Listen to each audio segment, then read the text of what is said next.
I've had this same conversation with buyers from New York, New Jersey, Connecticut, or Massachusetts, and almost every single one of them says the same thing. In this video, we're going over exactly why so many Northeast residents are leaving and why Fort Lauderdale keeps rising to the top of that list. We're talking taxes, cost of living, what your money actually gets you here versus there, and the lifestyle shift that nobody fully prepares you for until you're living it. My name is Steve McAleer. I've been selling real estate in Fort Lauderdale for 20 years, completed over 600 transactions in this market, and I work for The Agency, one of the premier luxury brokerages in the country. This channel exists for one reason: to give buyers from outside South Florida the honest, specific information they need to make a smart decision about moving here. Not the highlight reel, the real picture. And when it comes to where our buyers are coming from, the Northeast is by far the biggest source. New York City, Northern Jersey, Fairfield County, Connecticut, the Boston suburbs, Washington, D.C. These are sophisticated buyers who have done well, who understand real estate, and who are increasingly asking the same question: why am I still paying what I'm paying up there? So let's actually answer that by the numbers. Let's start with the number one reason that people move to South Florida: the state income tax. New York State has a top marginal income tax rate of 10.9%. New York City adds another 3.876% on top of that. So if you're a high earner living in Manhattan or Brooklyn, you're looking at a combined state and city income tax rate approaching 15% before federal. New Jersey's top rate is 10.75%. Connecticut sits at 6.99%. Massachusetts is a flat 5%, though there's an additional 4% surtax on income over $1 million. Florida has no state income tax, zero. That's not a minor line item for someone earning $500,000 a year. That's a six-figure swing in take-home pay every single year. And it's not just income tax. Property tax rates in New York, New Jersey, and Connecticut are among the highest in the country. The average effective tax rate in New Jersey is about 2.2%. In Connecticut, it's around 1.8%. Westchester County, one of the most common buyer origin points for Fort Lauderdale, runs about 2.1 to 2.5%. Florida's effective property tax rate is roughly 0.86% statewide, and Broward County, where Fort Lauderdale sits, runs right about that average. Add in Florida's homestead exemption, which reduces your assessed value by $50,000 on a primary residence, and the gap between what you were paying up north and what you'll pay here becomes very real, very fast. I'm not a CPA, and this isn't tax advice. Always verify your specific situation with a qualified tax professional. But these are the numbers that keep coming up in every conversation with buyers who've already done the math. Now, let's talk about what the dollar actually gets you in real estate, because this is where the conversation shifts from abstract tax savings to something more concrete. In Fairfield County, Connecticut, Greenwich, Westport, Darien, you're spending $2 to $3 million for a colonial on a quarter-acre lot. Maybe a pool if you're lucky.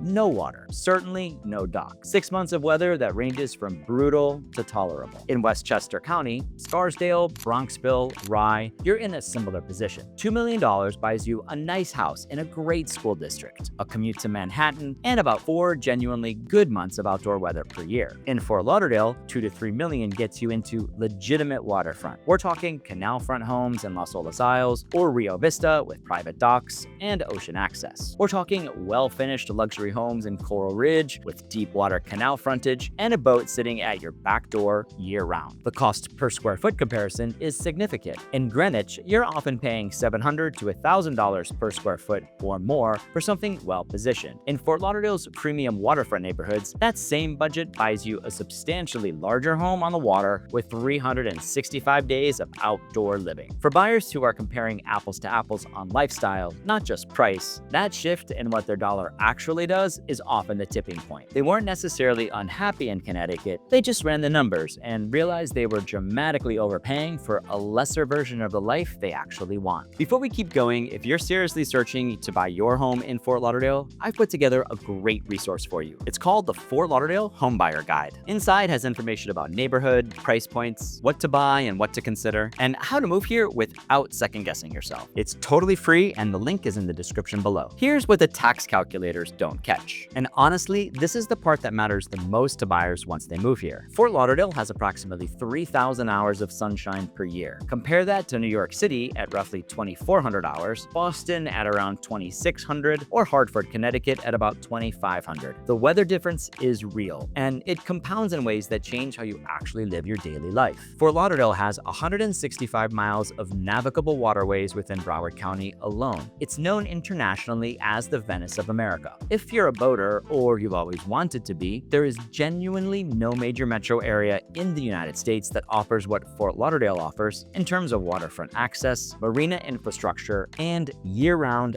on-the-water living. Las Olas Boulevard is a walkable, restaurant and gallery-lined main street that has improved dramatically over the past decade. The food scene has matured significantly. It's no longer just an extension of Miami. The arts district, the farmers market, the beach, the intracoastal, it all creates a lifestyle that buyers from the Northeast genuinely weren't expecting at this level. And the airport situation matters more than most people realize. Fort Lauderdale Hollywood International Airport is often significantly cheaper to fly in and out of than Miami International. Non-stop flights to New York, Boston, DC, Philadelphia. Staying connected to where you come from is easy. One more thing that comes up in almost every conversation: the social ecosystem. Fort Lauderdale has absorbed enough Northeast transplants over the past decade that there's a genuine community of people who made this exact move. Your future neighbors very likely went to school in New England, worked in Manhattan, and now live on a canal with a boat. That shared background makes the social integration faster and easier than buyers expect. Now, I want to be straight with you. I don't just sell people Fort Lauderdale.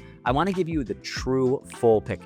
Hurricane season runs June through November. The threat is real, and you need to take it seriously. Impact windows, a generator, these are not optional in this market, and they're the cost of doing business. The good news is that modern construction standards in South Florida are genuinely among the highest in the country for wind resistance. But you need to understand flood zones, evacuation routes, and what your insurance situation looks like before you buy. Speaking of insurance, Florida's homeowners insurance market has gone through significant stress over the past few years. Premiums have increased substantially, and the roof age of a property is now one of the most important financial factors in a purchase. A home with a roof older than 15 years will face dramatically higher premiums or difficulty getting coverage at all. This is a non-negotiable diligence item before making an offer on anything. Summer in Fort Lauderdale is hot, humid, and rainy in a way that surprises people who haven't spent extended time here. June through September, the afternoon thunderstorms are almost daily. The humidity is real, and the heat index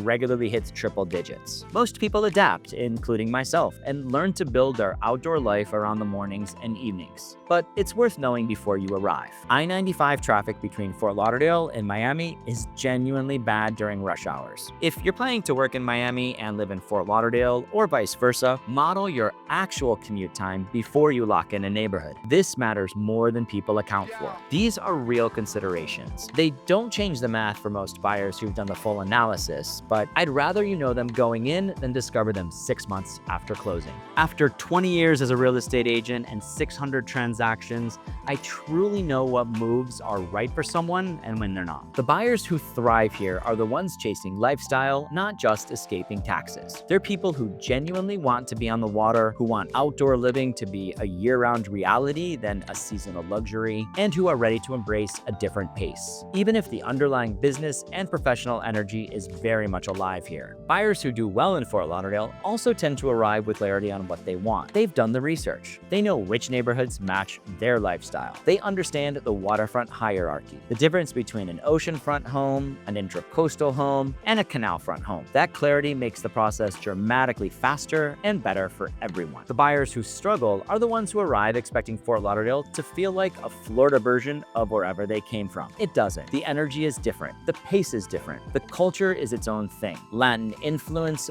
boating culture, a genuine mix of longtime locals and transplants. If you come in open to that, you'll love it. If you come in expecting Manhattan by the sea, you'll spend the first year frustrated. The other buyer who struggles is the one who skips the insurance and cost of ownership homework before falling in love with the property. I've seen buyers emotionally commit to a waterfront home and then discover that flood insurance, windstorm coverage, and HOA fees change their monthly reality by thousands of dollars compared to what they've budgeted. That's a fixable problem if you do the work up front. It's a painful problem if you don't. And if you're seriously considering moving to Fort Lauderdale and have some questions for me, I'd love to speak with you. All of my contact details are in the description below.